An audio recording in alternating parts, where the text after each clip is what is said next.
Yeah, this is great. So nice to see new and old faces. So for people who don't know me, I am Grace. I'm a fourth year PhD in Anurag's lab, where I do more systems focused security work. But yeah, I'm excited to get to know all of your work better as well. So, and happy to share mine right now. So yeah, this is basically work that I presented last month at Usenik Security. However, we only got a 3-minute talk slot, so they gave us an opportunity to record a 20-minute version of the talk, which I will be doing a run through here. So yeah, I just want to see how the talk will go over, like how clear it is to the security audience. So feel free to ask any questions, clarifications, or make suggestions after the talk. So yeah. Second, I'm gonna time myself as well. Did you present it in August? Yeah, in Seattle. Right. Only 3 minutes though. I know. So there's not much can get through with that amount of time. So hopefully this will be more interesting and definitely longer. So all right, if we're ready, we can start. Cool. So yeah, my name's Grace, and I am excited to present our novel attack, Found in Translation, which learns the language of access patterns and translates it into private information. This work is joint collaboration with Alex Wong and my advisor, Anurag Khandelwal at Yale. So our attack targets the execution of applications on an untrusted cloud. Clients send encrypted requests that contain sensitive data, for example, a user's shopping history, and the application processes data and returns an encrypted result. On the server, the application must be protected from the untrusted software stack, which includes the OS and hypervisor. And it does this by running inside a confidential computing environment, which relies on trusted hardware to encrypt the application's memory pages, including all the objects it has in memory, and also block unauthorized accesses from the OS and hypervisor software layers. However, despite this, the OS is still responsible for allocating and managing the application's memory, including its page table. So whenever the application reads a certain object in memory, the processor automatically sets the access bit of the object's page table entry. And these access bits are important metadata for tracking page hotness and playing a role in page replacement, so we can't get rid of that. But then if the application's accesses over objects depend on sensitive data, then an OS level adversary can learn its contents. In fact, prior attacks have done this by fingerprinting objects of interest by unique page accesses, like in this simple example, matching the diamond object to page 1001. So we'll build upon this technique for more complex use cases, as I will describe next.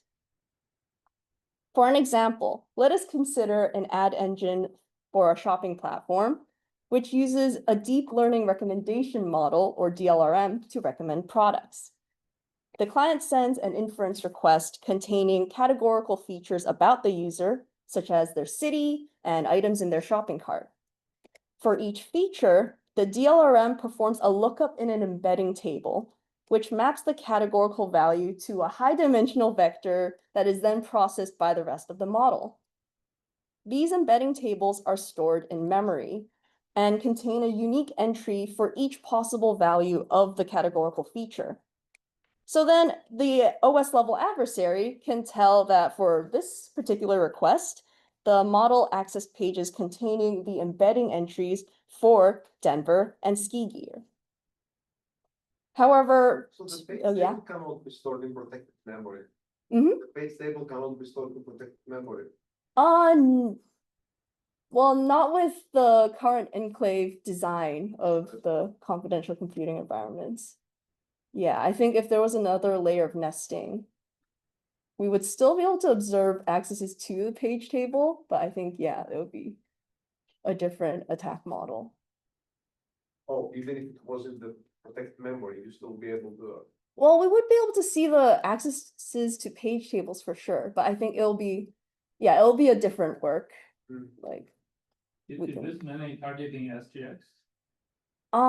yes, Because TDX maybe more like what bodies is. I see. Right? Yeah, If that's it's the something. VM, entire VM, including the operating. Right, that is something to consider.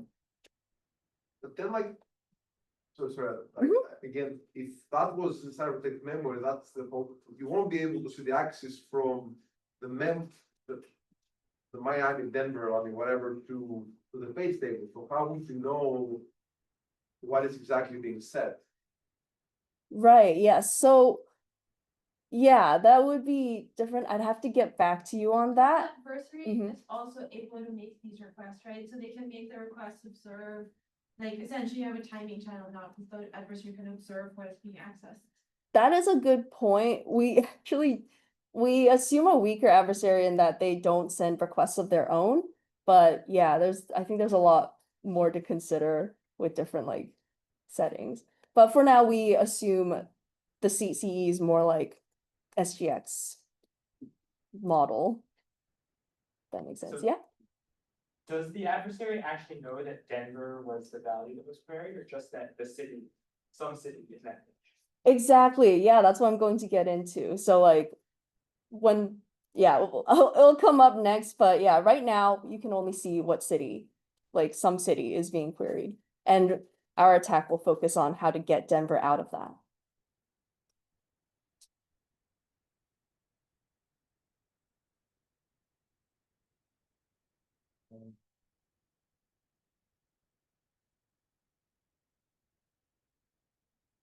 Awesome, if that makes sense, I can continue, Maybe yeah? when you record the talk, you should mention, Mhm. so I think you is why we're on. questions there. I see, okay. So about the VMs.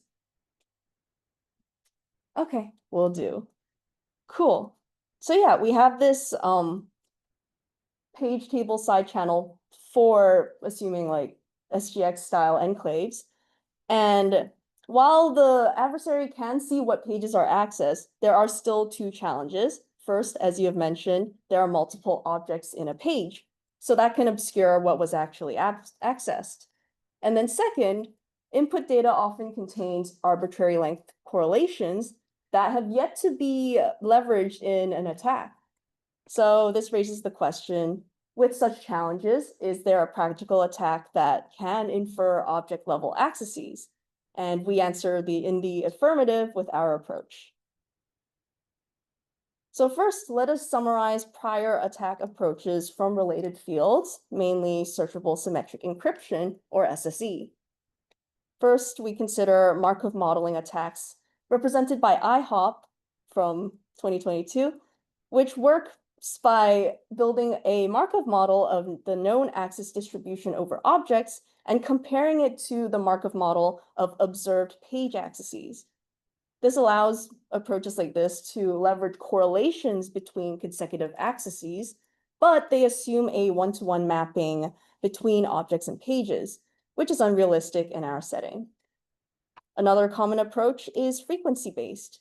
For example, a naive Bayes model that predicts object accesses by building histograms of accesses across pages. However, this assumes that the accesses are independent, which ignores the presence of correlations. So our insight is to identify objects by leveraging the correlations between them. As the OS, the adversary knows how objects are laid out in memory and how access are correlated with each other.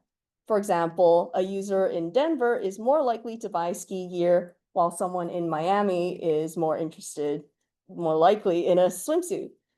So then, based on which two pages are accessed, we can infer the user's city, even though Denver and Miami's entries are on the same page.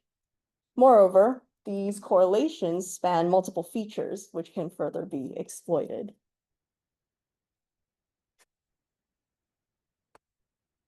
Okay. So now you know the last page contains swimsuit and the second page contains ski gear, right? Yes, we do know these like layout of objects.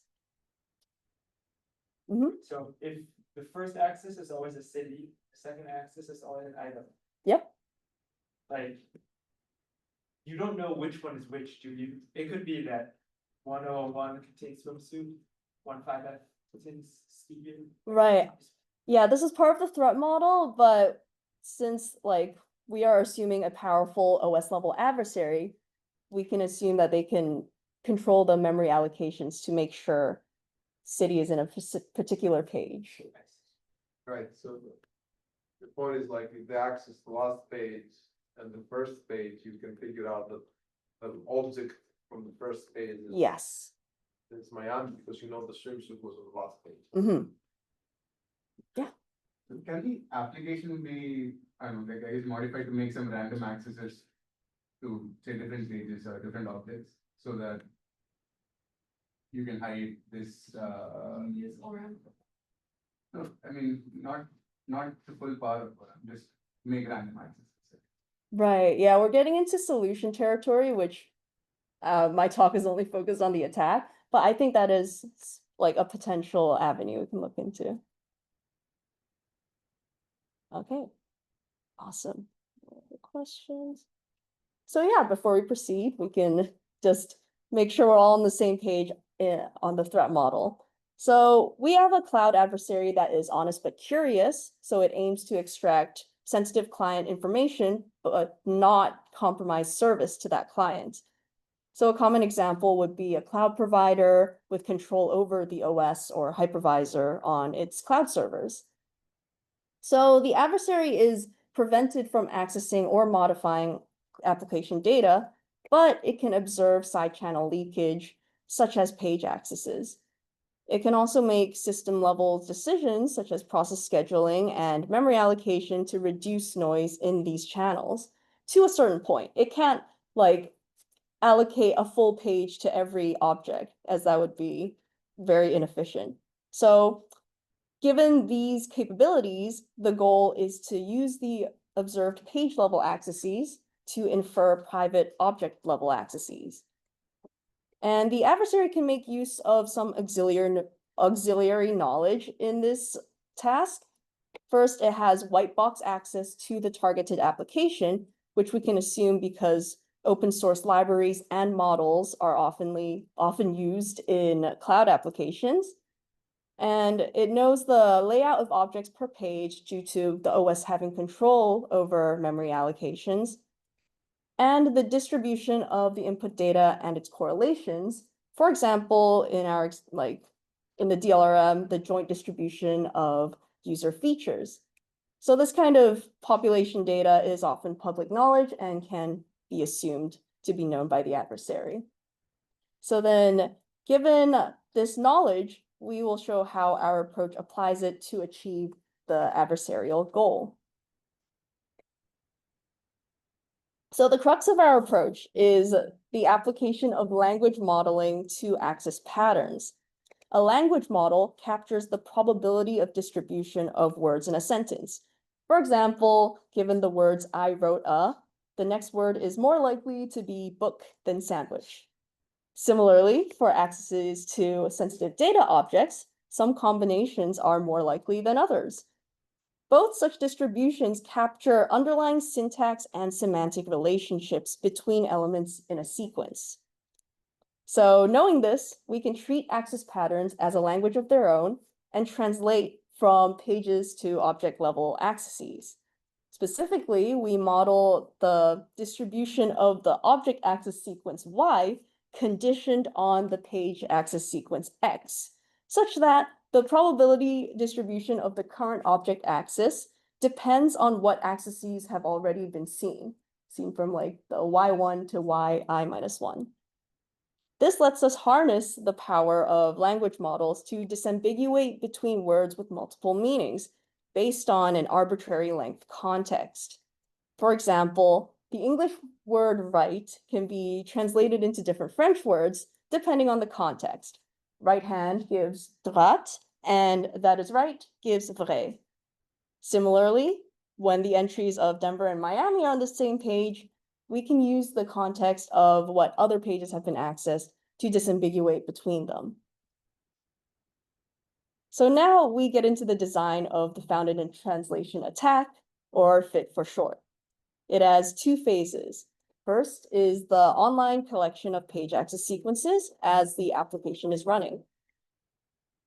So since the client access requests arrive over the network, the OS can use network syscalls to identify whenever a request is received.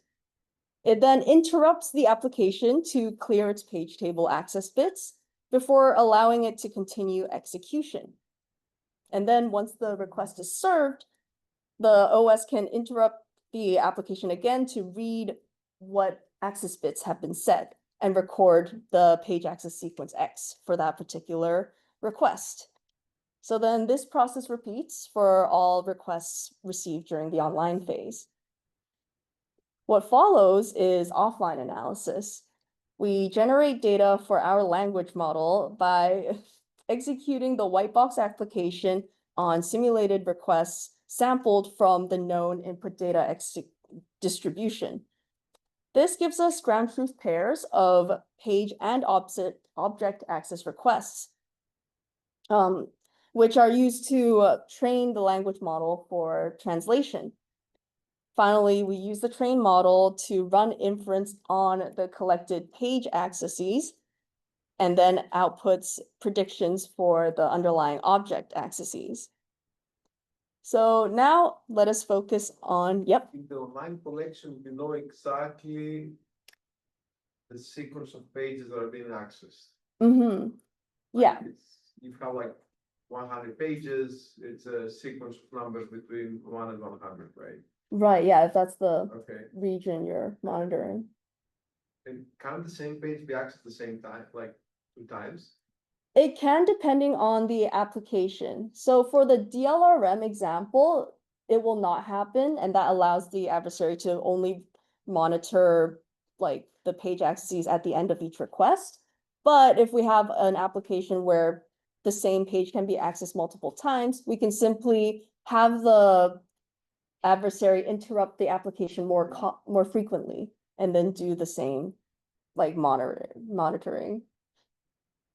So what that affects is just the latency added to the application Basically, execution. the X is the thing you want to attack, and the X train Y train is you take the application yourself and you run it for Yes, yeah, various things, right? Okay. yeah. Okay. Cool. So let's get into the language model specifics. So for our fit language model, we leverage a deep generative language model, specifically with a recurrent encoder-decoder architecture. So given a page access sequence X, the encoder network sequentially processes each element and updates its internal state, which is output as Z, a vector representation of the input sequence. This context vector is then input into the decoder network, which generates elements of the object access sequence one by one, with each new element impacting the next prediction. So this gives us the model's prediction of the underlying object access sequence Y. We use the BERT transformer model as the encoder and decoder since it is effective in capturing context and other natural language tasks. With its transformer architecture, BERT can process sequences in parallel and learn global dependencies between X and Y during training. We also leverage pre-trained weights for language prediction, since that allows BERT training to converge faster than if we just started with random weights. So given this attack design, we evaluate fit on 3 real-world applications with privacy-sensitive use cases. First is our running example of DLRM, which takes user features as input and predicts their click-through rate for an ad.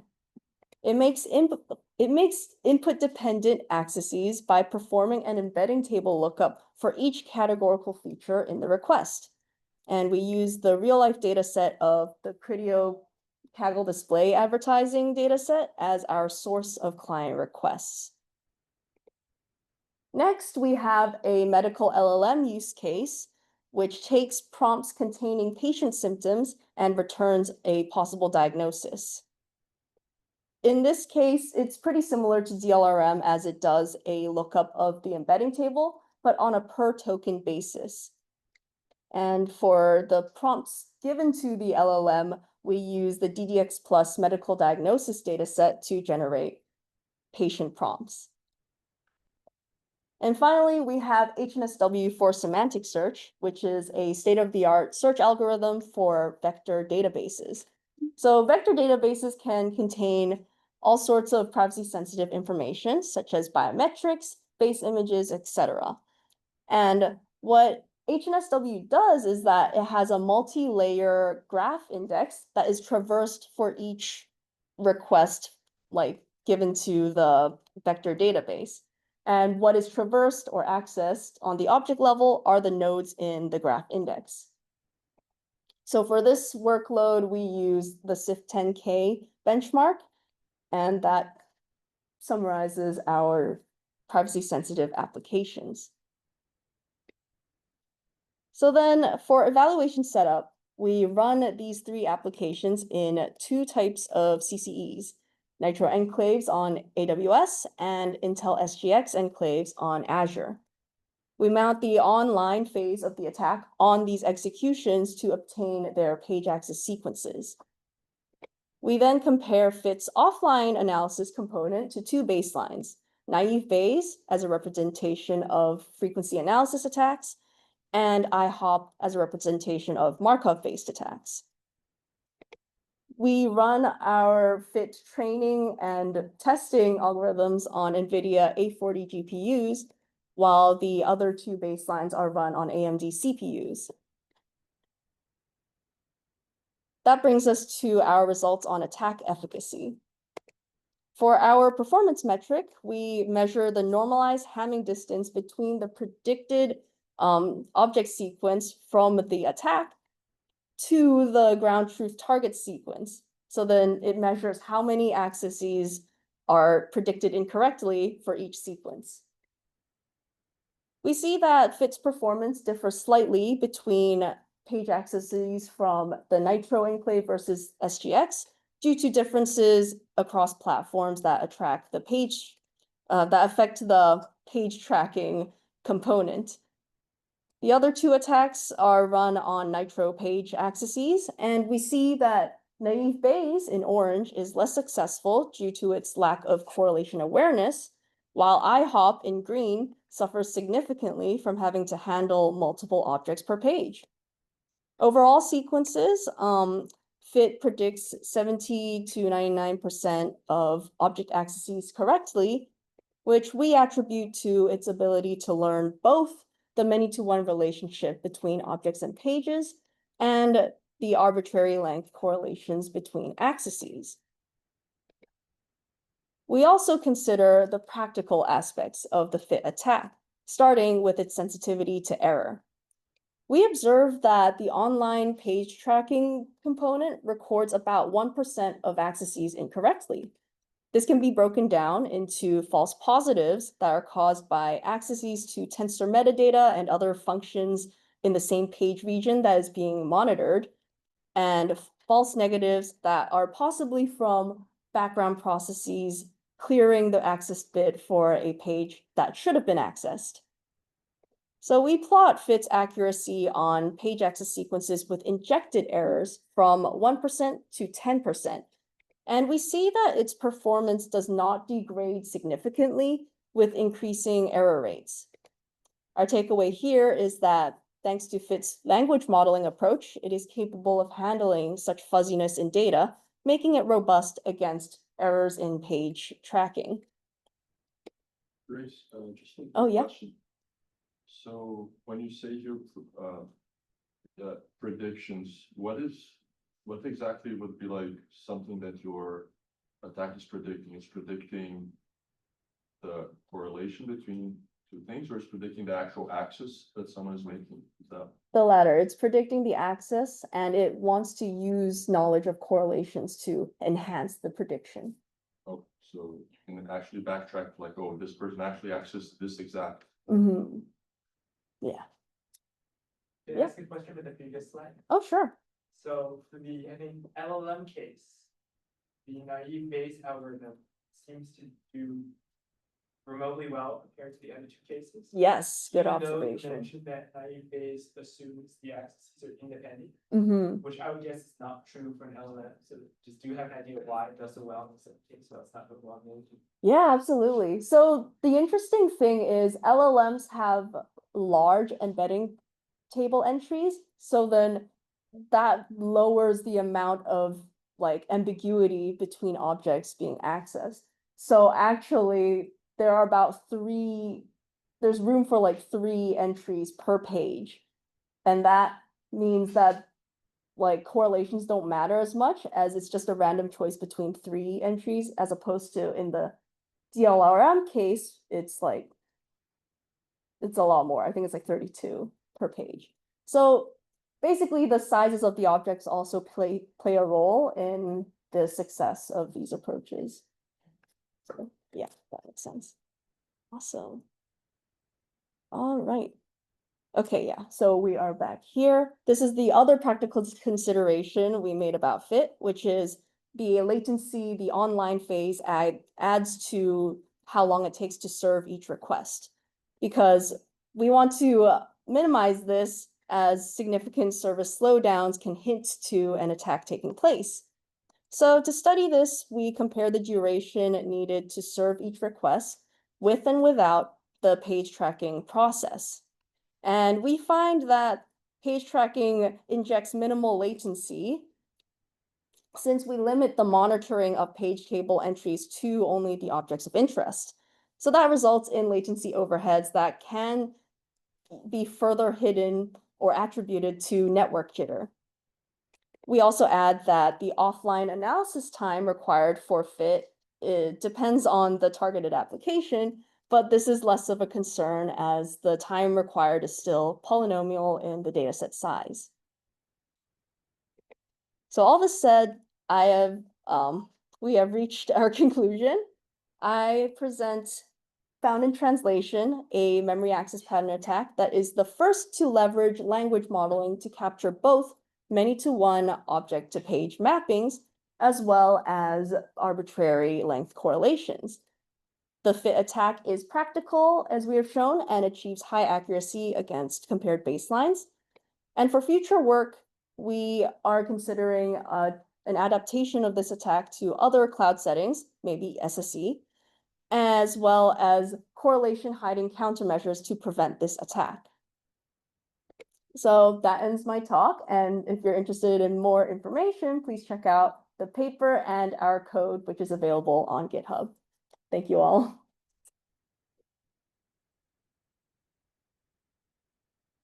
So, Grace, Mhm. when you compare with the other approach, Yes. so I'm not sure I know about other approaches, but are they using any prior information? Yeah, that is a struggle Because of. you use- Mhm. Your approach, you trained, right? So you use sort of like you simulated the application. Did you use the same data for the other approaches in some way? Do the other approach take into consideration this simulated data or not? Right, Or what do they take as prior information? that is a good point. If they're data. Yes, we pass the same training data to all of the approaches, but it is true that some don't take advantage of all the information provided. So Okay. like IHOP doesn't act like, yeah, it can't take advantage of the ground truth information. Yeah, well, it would require a lot of modification. That is a thing in like this. Could you say a little bit more about the SSC future work? What do you have in mind? I mean, I'm very much interested in that because of. Oh, for sure. Attacks on SSC, right? So, Yeah. and I like attacks on SSC because I think. Absolutely. No, yeah. We've actually worked on it for a while, and it is a lot more difficult than the CCE case because SSE, while it does have the one-to-one object like to query token kind of connection, it is harder to collect the simulated data because the encryption key, like you don't know the encryption key. What would you like to attack in SSC exactly? Right, it'll be like similar to a query recovery attack. Query recovery. Yeah.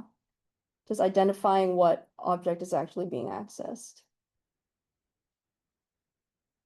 By observing the access pattern, Yeah, and using knowledge of correlations. right? So I'm sure you've seen the previous works that have done it, right? Have done that, right? So there is like some papers that right, use some prior knowledge to figure out, right? Mhm. So you're hoping to improve on that, I guess, right? Yeah, because the idea of like IHOP is one of those attacks that are the first to leverage correlations, but they are only pairwise correlations. So it only examines how many times a query to one object is followed by another. And then we want to increase the awareness window to enhance the I attack. didn't get the point about the secret key. Why is this a problem? Right. There's something about the secret key. I think the idea is more the difference in threat models between like SSE and CCE. So for CCE, you see we have leveraged a lot of knowledge of the memory layout and everything, and we can't do the same thing for SSE. So that makes the This allows you attack to see exactly what is being accessed for memory, right? Mm-hmm. Yeah, but then like in our threat model, we also have the known the white box access, which lets us generate the training data set.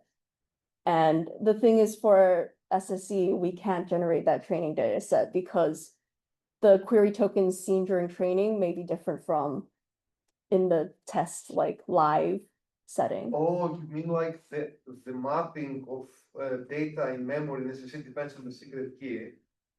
So if you train, you're gonna have to pick a different secret key, of course, because you know the secret key, and then the mapping. Yeah, the mapping would be Yeah, different. but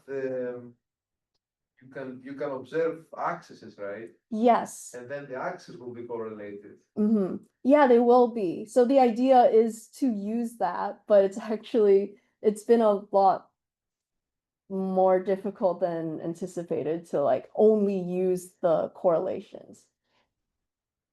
So it seems that that knowledge, the control over the memory layout is very important. At least in training the model. But independent of the key, there will be some objects when Mhm. you store them, when you compute the cryptic index, there will be some objects that are being, I guess, no, it's, I mean, they're retrieved together, but they can be stored, yeah. Yeah, Yes. it's an interesting problem for sure. Awesome. Yeah. You thought about the VM with TEs like TDX and Mm-hmm. yeah, have you thought? Honestly, it hasn't been in my consideration, but it is a very important direction, especially if more CCEs are moving towards that. So yeah, it would be something to look into. But then, Mhm. HNSW Yeah. case that you said, so the graph is stored not inside the DE, right? The graph is stored outside and you're making accesses to say each layer. And that's the base table access. We do assume that the graph is also stored in the TE. Okay, so then what are the accesses to? Yeah, the accesses are still to, well, more specifically, they're to the nodes of the adjacency list used to keep track of the graph. But okay, so that is not stored inside the DE. No, that is stored in the TE. We only observe because the OS knows where at least which pages the graph is stored on, so it can observe the page accesses to that region of the graph, even though it's in the TE. Oh,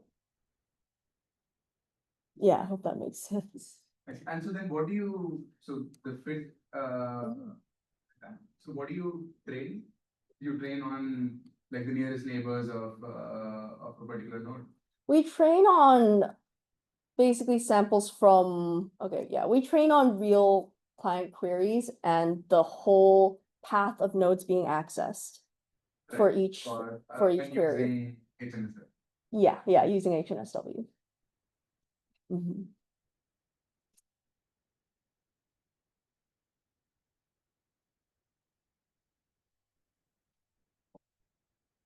questions? Let's thank the speaker again. Yeah. Thank you all. I really appreciate this opportunity to share our research.